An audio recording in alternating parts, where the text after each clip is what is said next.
It's day 161 of the self-quarantine today here in Los Angeles. The heat wave is still raging on. It's the 8th day in a row. It is the continuation of this hot, heavy, smoldering, uncomfortable heat that is just rampaging all over Los Angeles.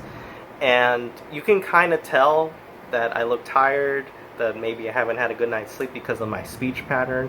I might be kind of mumbling on sometimes or miss like right now what I'm doing, like stuttering a little bit, because it's been hard. All I can say that I haven't had a good night's sleep for the past, I guess, 7 days, where this heat wave has just been horrible.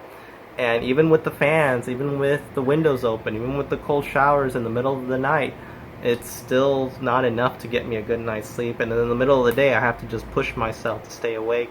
But even then, it's basically back to square one once the sun goes down, because the heat is just trapped in this house. It's just terrible. But I'm going to do my best, so I do apologize in advance. And I hope I am excused for looking tired, or for me mumbling on or misspeaking a couple of things. But now talking about the wildfires in California and also in Los Angeles, they still rage on. The firefighters who have been fighting this fire from day one have said that it's over 700,000 acres that have been burnt off so far. That's almost the size of the state of Rhode Island. That's how big the fires are, and it's so big that you can actually see it from space. And they're urging all Californians to be very careful, to follow the firefighters' guidelines, to make sure if you live anywhere near those regions, to be vigilant and to be safe from the smoke and the fire. And if you need to evacuate, evacuate.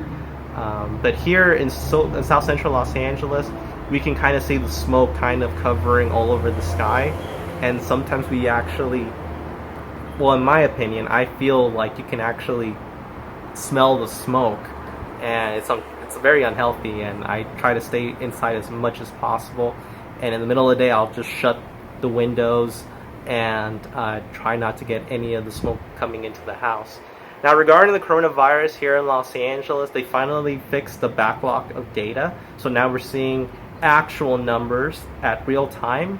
But what's something that is very interesting from the medical standpoint, the medical experts have said that the cases have gone down, not dramatically, but just a little bit compared to last week. And that if the numbers continue to go down, maybe there could be a discussion of opening up the schools again, both for teachers and students, for actual physical instruction. However, there's another side of that coin where another set of medical experts say that might be too soon, because look at the example of other places that open in the United States, like in the East Coast. They opened too soon, the districts, and now the cases and the infections has skyrocketed. So we don't want that. We don't want to go back to square one. And that even though school instruction here in Los Angeles already started in August 18th, it's better to be safe than sorry. So continue online instruction. So that would be the best way. I don't want any more cases to spike out of control. But so far, that's what's going on in Los Angeles. Nothing much to talk about. Again, I'm trying to conserve as much energy, especially during these hot days. So that is it for today's video. So everyone, stay strong, stay safe.